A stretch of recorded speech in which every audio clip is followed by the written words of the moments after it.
Supercrack Estrella presenta dodecaedros romanos, símbolo de viajeros del tiempo. Los dodecaedros romanos son figuras de bronce o piedra con 12 caras pentagonales, cada una de ellas con un agujero de diferente tamaño, tienen un tamaño de entre 4 y 11 centímetros.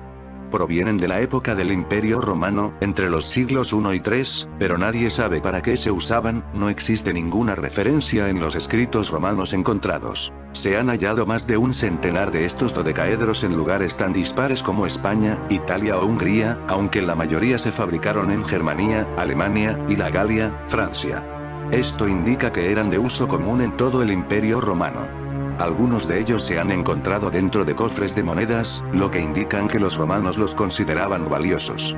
2 de ellos tenían cera en su interior, por lo que quizás se usaban como sujetavelas, o algún tipo de ceremonia, pero su extraña forma no es la más adecuada para esta tarea. Otras especulaciones afirman que podría ser un juguete, un objeto religioso o de adivinación, amuletos, dados de juego, calibradores para tuberías de agua, bases para sostener los estandartes del ejército, e incluso un sistema para calcular la mejor fecha para sembrar. Estos misteriosos objetos, conocidos como los dodecaedros romanos, han desconcertado durante mucho tiempo a los arqueólogos. Se ha dicho de ellos que son un arma de guerra, una palmatoria, un juguete infantil, un instrumento astronómico y un símbolo religioso, por nombrar solo alguno de sus usos. Pero, ¿qué es en realidad este misterioso objeto? Hay libros y sitios web dedicados a su identificación, disertaciones centradas en descubrir la verdad, libros y estudios dedicados a discutir cuál es su función. Incluso puedes hacerte seguidor de ellos en Facebook. Sin embargo, en lo único en lo que los historiadores parecen estar de acuerdo es en el nombre para este extraño objeto: dodecaedro romano. Esa parte era fácil, ya que la forma matemática de este artefacto es la de un dodecaedro, quedaría mejor descrito como un objeto geométrico de bronce o de piedra que tiene 12 caras pentagonales planas, cada una con un agujero circular en el centro, no necesariamente del mismo tamaño, todas las partes están conectadas para crear un hueco en el centro. Sin embargo, su uso sigue siendo un misterio, sobre todo porque los romanos, que habitualmente llevaban meticulosas cuentas, no hacen mención de ellos en los registros.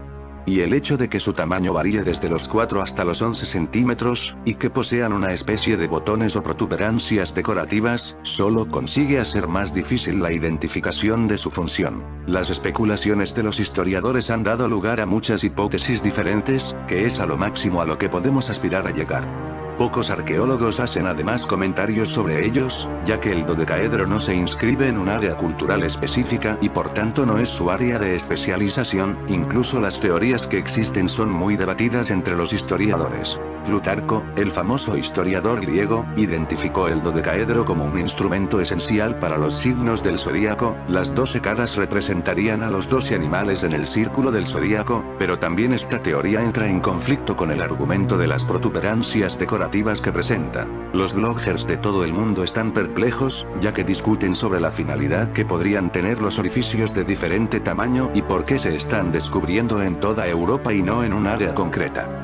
Uno de ellos fue encontrado en la tumba de una mujer, lo que ha llevado a muchos a considerar que se trata de un objeto religioso.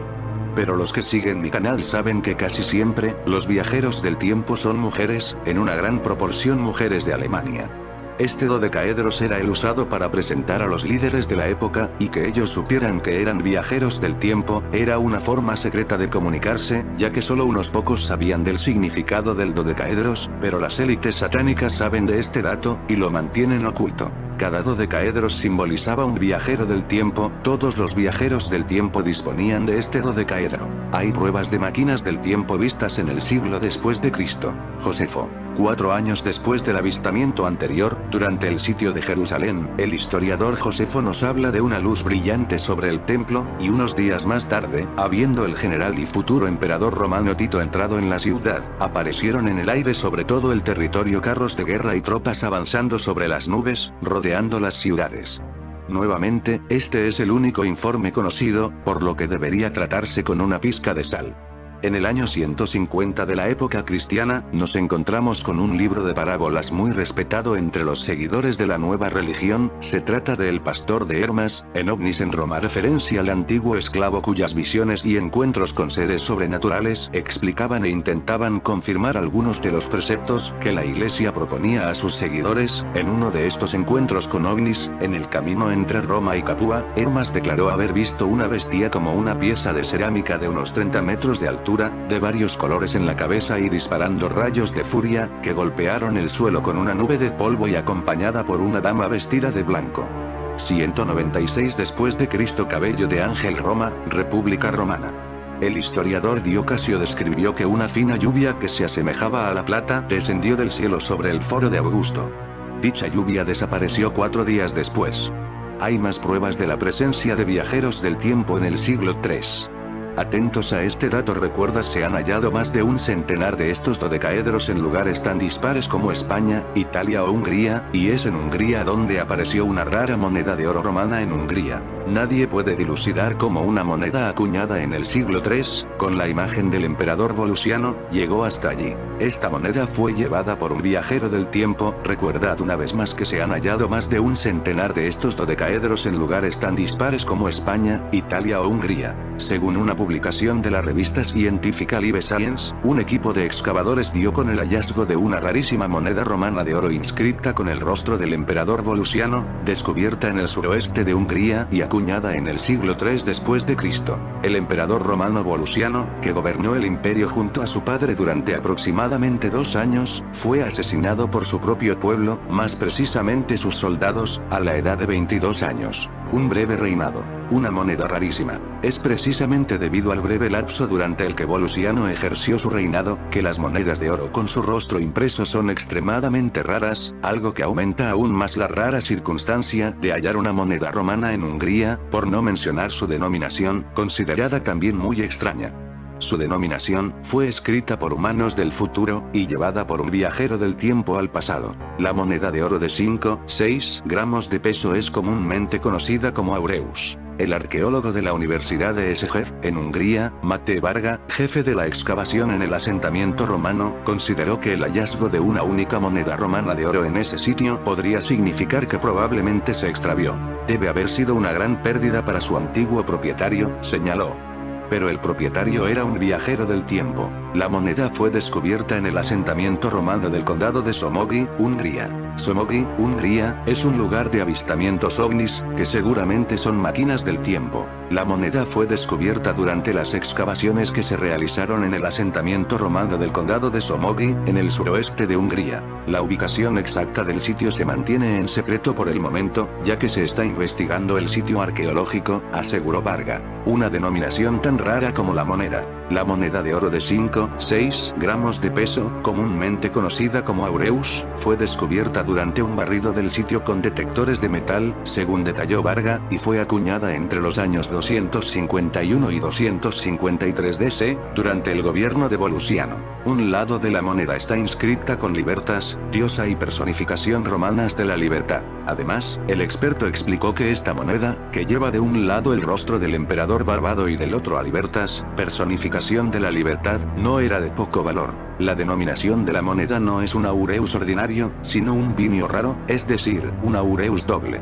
Entre otras monedas, se halló una inscrita con el rostro de Marco Aurelio Probo. Marco Aurelio Probo nació en Srijem, Panonia Inferior, actual Sirmia, Sremska Mitrovica, en la región serbo-croata, el 19 de agosto de 232 y murió, asesinado por sus soldados, a últimos de septiembre o primeros de octubre de 282 en el mismo lugar que vino al mundo. Los orígenes de Probo, igual que los del resto de emperadores ilirios, no están nada claros. En algunos escritos aparece como hijo de un militar de rango medio de nombre Dalmasio, otros señalan que descendía de una humilde familia de hortelanos, del mismo modo que su paisano el emperador Aureliano, ingresó en el ejército a edad temprana y su progresión fue meteórica. En época del emperador Valeriano ya era tribuno militar con tan solo 20 años, la carrera militar de Probo debió ser intachable, reconocida, incluso, por sus contemporáneos castrenses. todas las misiones que le fueron encomendadas a lo largo de las fronteras del imperio, tanto por el norte contra francos y alamanes como por el este frente a godos y sármatas, se contaban con exitosos triunfos. Ya en tiempos de Aureliano era el general con más prestigio en todas las provincias del imperio, por lo que fue enviado a la conflictiva zona oriental, donde sería gobernador de Siria cuando Tácito llegó al trono, para sujetar las acometidas de los siempre indómitos persas. Pero porque un viajero del futuro llevaría esta moneda con él. En el sitio arqueológico también fueron descubiertas monedas romanas de plata y bronce, entre las que se cuenta una del emperador Marco Aurelio Probó, del siglo III, una llave de bronce, un broche de vidrio y un anillo de plata. Recordemos la frase que tenía la moneda traída por el viajero del tiempo. Libertad, el hipercubo, el Merkaba de los apunianos. Ivica y Antarel sostienen que a pesar de que los humanos aún no disponemos de la tecnología necesaria para trabajar con el Minius, podemos acercarnos a sus manifestaciones espirituales a través del trabajo mental con el Tesseracto. Como expliqué en una publicación del pasado 11 de marzo, este término fue acuñado en 1888 por el genio matemático inglés Charles Howard Hinton. En términos sencillos, un Tesseracto es un cubo en 4 dimensiones. Los seres humanos no lo podemos percibir porque estamos atados a las 3 dimensiones que conocemos. Solo podemos captarlo de manera limitada. Es así que con un hipercubo solo podemos ver los puntos que tocan nuestro plano. Su figura se forma a partir de 2 cubos tridimensionales que se desplazan en un cuarto eje dimensional, donde podemos catalogar al primero como longitud, por otro lado al segundo como altura, y finalmente al tercero como profundidad. El Tesseracto, en un dado espacio tetradimensional, es un cubo de 4 dimensiones espaciales. Hinton, coincidiendo con los recientes mensajes de los apunianos, creía que trabajando mentalmente con esta figura el ser humano podría acercarse a la comprensión del tiempo, la 4ª dimensión. El prestigioso científico Michio Kaku cita esta información en su libro Hiperespacio. Los discípulos de Hinton pasaban horas contemplando y meditando sobre estos cubos, hasta que alcanzaban la capacidad de reordenar y recomponer mentalmente estos cubos en un hipercubo a través de la 4ª dimensión. Los que podían ejecutar esta hazaña mental, se decía, alcanzarían el estado más alto del nirvana. Ivica nos proporcionó una técnica de 4 pasos para trabajar con el hipercubo. Aunque es difícil describirla en un texto, la resumiré. En primer lugar, teníamos que conectarnos con los núcleos de fuerza del Minius que laten en nuestro ámbito de existencia. Esto es, nuestro cuerpo, nuestro planeta, nuestra estrella y la galaxia a la que pertenecemos. El segundo paso es visualizar la manifestación de un hipercubo en torno a nuestra figura, como una suerte de campo de fuerza luminoso. Construir mentalmente un Tesseracto a nuestro alrededor. La tercera etapa es el movimiento del Tesseracto, que se basa en 6 rotaciones físicas que podemos comprender. La 4ª fase es la 7ª rotación, que es simbólica, en donde el hipercubo se desarma, desaparece, y se ingresa a una meditación profunda más allá del concepto espacio-tiempo. Dalí representó la 7ª fase, el hipercubo desplegado. La cristificación. La libertad más allá de la ilusión espacio-tiempo. Libertad es la frase de la moneda. Esta técnica mental es una herramienta de comprensión del Minius, de nosotros mismos y nuestra relación con el universo. Un puente hacia el misterio del tiempo. En geometría sagrada, se habla habitualmente de 5 figuras básicas, conocidas como sólidos platónicos. Se trata de poliedros convexos. Todas sus caras son polígonos regulares iguales entre sí y todos los ángulos sólidos son iguales. Reciben este nombre en honor al filósofo griego Platón, pero hay antecedentes mucho más viejos en el mundo que se refieren a estas misteriosas figuras. Habitualmente, en grupos místicos, se ha trabajado, desde hace siglos, con una de estas formas geométricas, el tetraedro. Combinando 2 de esas pirámides de base triangular se creaba una estrella tetraédrica, un Merkaba o vehículo divino. Los propios extraterrestres que nos contactan han empleado el poder de esta herramienta en experiencias de contacto, pero no es la única. Por sentido común podemos comprender que cada uno de los sólidos platónicos tiene una función, así nos lo han enseñado los apunianos. Trabajamos con cada una de estas figuras, siendo el cubo la base para crear el Tesseracto y contener al Minius. Se supone que fue el filósofo griego Empédocles quien asoció por primera vez el cubo, el tetraedro, el icosaedro y el octaedro con la tierra, el fuego, el agua y el aire. Posteriormente Platón asoció el dodecaedro con la sustancia de la que estaban compuestas las estrellas. Platón empleó estas figuras como la base de una teoría de la materia. Pensaba que el mundo estaba formado a partir de estos cuerpos perfectos. Según Platón, el fuego debe ser un tetraedro al ser el más ligero y punzante de los elementos, la tierra ha de consistir en un cubo al ser el más estable de todos, el agua debe ser un icosaedro, el sólido regular que tiene más posibilidades de rodar fácilmente, por ser el más móvil y fluido. En el aire Platón observó que el aire es al agua lo que el agua es a la tierra, y concluyó que el aire debe ser un octaedro. Y finalmente, para no dejar al único sólido regular que quedaba, propuso que el dodecaedro representara la forma del universo en su totalidad. Ahora bien, como ya dije, este conocimiento, en realidad, no surge en Grecia, es muy posible que los griegos hayan bebido de otras fuentes iniciáticas que conocían el secreto, tal vez Egipto. El Tesseracto es una poderosa herramienta para conectar con el universo. Resulta gracioso ver en recientes películas cómo los guionistas explotan su misterio, como el caso de Interstellar, Transformers o Avengers. Obviamente, estas informaciones no surgieron de Hollywood. El cine ha echado mano a viejos conocimientos, que muchas veces son banalizados y manipulados en la pantalla grande. Pero la realidad supera la ficción. El uso del cubo Tesseracto en nuestras experiencias de contacto no es algo que surgió a raíz del encuentro con Ivica en Yungay, en el año 2015. En otro encuentro cercano que vivimos con los extraterrestres en el desierto peruano de Chilca, el 24 de febrero de 2001, hace 15 años, ya habíamos descrito el cubo en el reporte de la experiencia. También lo mencionamos en el informe de contacto de Monte Shasta del 26 de agosto de 2012. En Huascarán fue cuando empezamos a hilar todo esto. El Minius, el Tesseracto, los viajes en el tiempo, todo esto suena demasiado alucinante. Pero es un mensaje real. Una advertencia que ha tomado otro color luego de la conferencia de prensa de Stephen Hawking del 12 de abril de este año 2016, en donde anunció, como ya vimos en la primera parte de este artículo, la exploración de Alpha Centauro para buscar mundos habitables. Ya dije que Ivica reveló que la fecha de ese viaje futuro sería asignada un 12 de abril de un año lejano, por ello no es casualidad que los contactos más importantes con los apunianos hayan sucedido en esa fecha. Pero hace poco Federico Andrés Gatti de Argentina me recordó un dato importante que se me había pasado por alto. El 12 de abril es el día de los vuelos espaciales tripulados. Ban Ki-moon, el secretario general de las Naciones Unidas, lo resumió así: estoy seguro de que el Día Internacional de los Vuelos Espaciales Tripulados nos hará recordar nuestra humanidad común y nuestra necesidad de aunar esfuerzos para superar los desafíos compartidos. Espero que también incite a los jóvenes en particular a realizar sus sueños y llevar al mundo hacia nuevas fronteras del conocimiento y la comprensión. El CERN de Suiza fueron los creadores de estos dodecaedros para los viajeros del tiempo. Esta enorme máquina, digna de una película de ciencia ficción, es el mayor acelerador de partículas del mundo. Con ella los físicos del Laboratorio Europeo de Física de Partículas, CERN, hacen chocar entre sí partículas subatómicas, principalmente protones, uno de los constituyentes del núcleo del átomo, en puntos seleccionados donde se ubican grandes detectores. Estos registran las partículas resultantes de las colisiones para estudiar los elementos que componen la materia de la que está hecha el universo, incluidos nosotros mismos.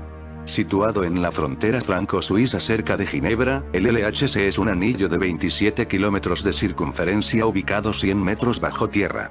Es una de las máquinas más complejas jamás construida. Sus 9.300 imanes superconductores, fundamentales para hacer girar los haces de partículas a velocidades cercanas a las de la luz, deben refrigerarse a una temperatura inferior a la del espacio exterior, 270 grados centígrados, cerca del cero absoluto. El interior del anillo es el lugar más vacío del sistema solar, 13 atmósferas, para evitar que las partículas colisionen con moléculas de gas. Y cuando las partículas colisionan entre sí se generan temperaturas 100.000 veces más calientes que el interior del Sol.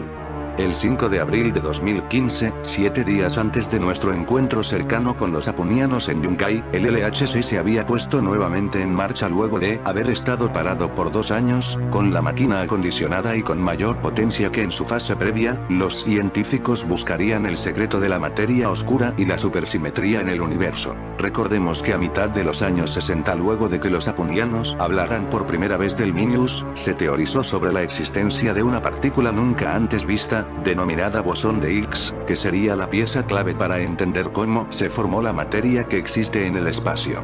A este mecanismo se le atribuye la propiedad de atraer y mantener juntas al resto de partículas elementales que conforman la materia visible del universo. Es un concepto importante porque, sin masa, las partículas serían tan veloces como la luz, por lo que no habría acumulaciones, y por lo tanto tampoco átomos, y sin ellos nada de lo que conocemos. Personas, árboles, planetas ni el propio universo. El bosón de Higgs, que lleva el apellido del científico escocés Peter Higgs, que lanzó la teoría en 1964, es un precursor del MINEUS, la puerta de comprensión de un elemento aún más sutil y poderoso que muchas civilizaciones extraterrestres conocen. Aunque el MINEUS se puede manifestar como una radiación o energía, es algo mucho más poderoso que eso. Es el núcleo o singularidad que se halla detrás de todas las manifestaciones de fuerza. De acuerdo a los apunianos, el LHC se ha acercado mucho a este descubrimiento que debería ser aplicado en beneficio de toda la humanidad. Los extraterrestres temen que cuando se descubra el MINEUS se le dé un mal uso y, por consecuencia, se transforme en un caos para el hombre y el planeta. La tecnología del MINEUS, más allá de su aplicación en la regeneración celular y hasta la manipulación del tejido espacio-tiempo para largos viajes espaciales, es un camino de conciencia, una herramienta para fluir en armonía con la simetría del universo. Salir de réplica UH es esa simetría, de ese orden que supone actuar en conciencia con el cosmos y sus más profundas leyes, puede ser muy peligroso para la raza humana. Los extraterrestres del planeta Apu, el viaje de los humanos hacia Alpha Centauro usando la tecnología MINEUS. El problema no es que el hombre viaje y colonice otros mundos. El problema es el contexto en que se harían esas migraciones espaciales. Haber descuidado a la Tierra y nuestra misión como especie, en este plano de realidad que ocupamos, en donde esa situación de una Tierra inhabitable aún es reversible, tenemos que modificar nuestra conducta y visión del universo para sostener la misión del hombre en el futuro. Hablaron alrededor de 5 seres, pero los más importantes fueron: una representante de la energía de Atur extraterrestre, que habló sobre el código 34100011, no sé qué es, a descender en 20 años exactos en el portal Oma, en el territorio de Atacama, Chile, en 2040. Le llama el territorio del alma, y que la información deberá ser para la reconfiguración de los seres humanos. Nos llamó sus ancestros, y que ellos están para ayudar. Señaló a algunas personas de la red que sabrán qué hacer y con quién hablar para que esto se haga posible. Son mensajes cifrados, que no entiendo bien ahora mismo. Luego, apareció un druida alquimista escocés, que vino más a hablar como amigo que como maestro. Dejo un resumen de su mensaje aquí debajo. Agradezco si en los comentarios ponen más detalles de lo que dijo. Reconfiguración 20 años portal Oma Atacama razón, fundamento eje columna portal de la información, alma, estrellas, alma, somos el agua del rocío que desciende al alma Atacama 20 años tarea realizar a 20 años, fractal hoy, 20 años portal Atacama desciende reconfiguración, columna, eje tú, decidle sabéis quién empieza a mover tu único portal abierto 20 años Atacama comienza 20 años reconfiguración a mayor personas mayor cantidad a mayor cantidad mayor persona reconfigurada portal bajad información fractal soy yo fractal Atia Atur, reconfigurar patrón yo soy fractal de esferas, yo soy ancestro futuro pasado futuro, yo soy ancestro, yo soy futuro preparar colmena vibración colmena ZZZ patrón descender 34001. Soy patrón, matriz, soy 20 años soy Atacama portal Oma, tú activar sabéis quién decir pronto futuro activar, yo soy la onda del agua yo soy el canto. Reconfiguración, fin del ciclo, solo tenéis 20 años hoy comienza 20 años de preparación para estar listos 20 años de cierre de ciclo 20 años comienza nueva ciclo hoy rompe patrón. Atención protección, 20 años fin del ciclo, comienzo del ciclo.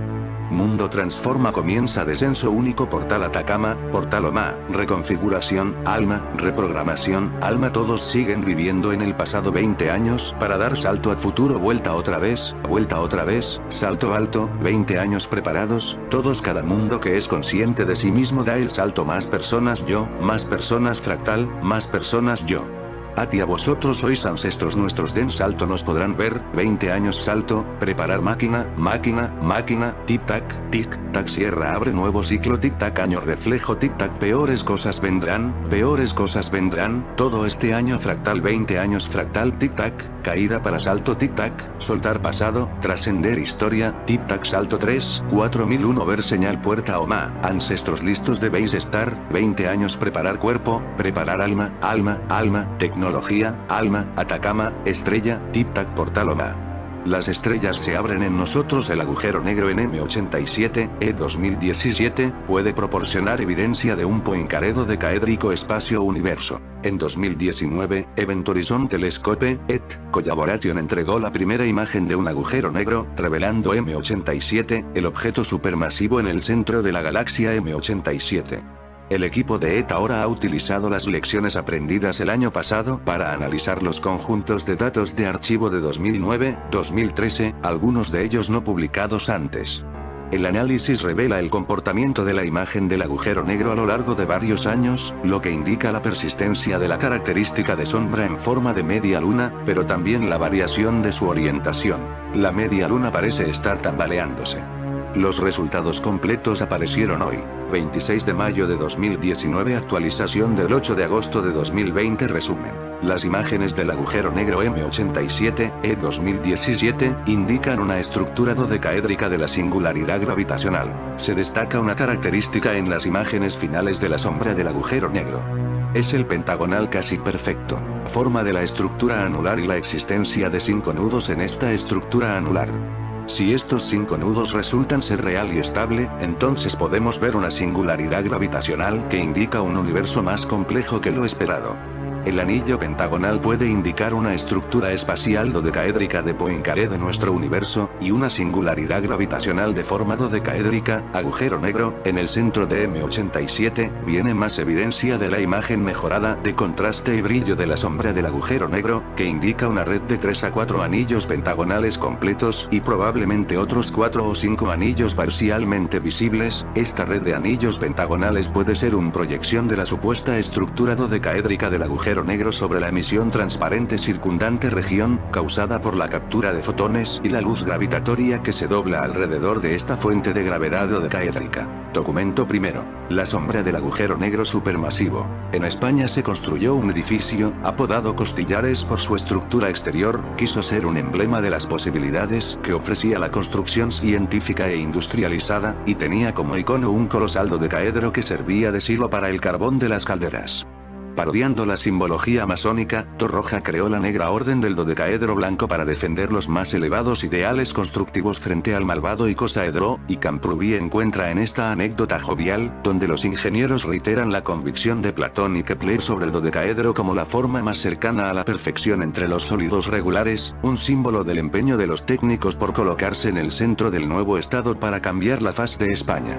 Aunque se echen de menos episodios tan significativos como los vinculados a las dos empresas del Instituto Nacional de Industria, INI, fundadas por el ingeniero militar José Ortiz Echagüe, el fabricante de automóviles SEAT y la aeronáutica CASA, que por cierto dieron lugar a singulares experiencias arquitectónicas, el volumen transforma la percepción rutinaria del franquismo, iluminando su dimensión técnica, subrayando las continuidades frente a las rupturas, e invitando a reconsiderar el papel de los expertos y el conocimiento en las sociedades contemporáneas.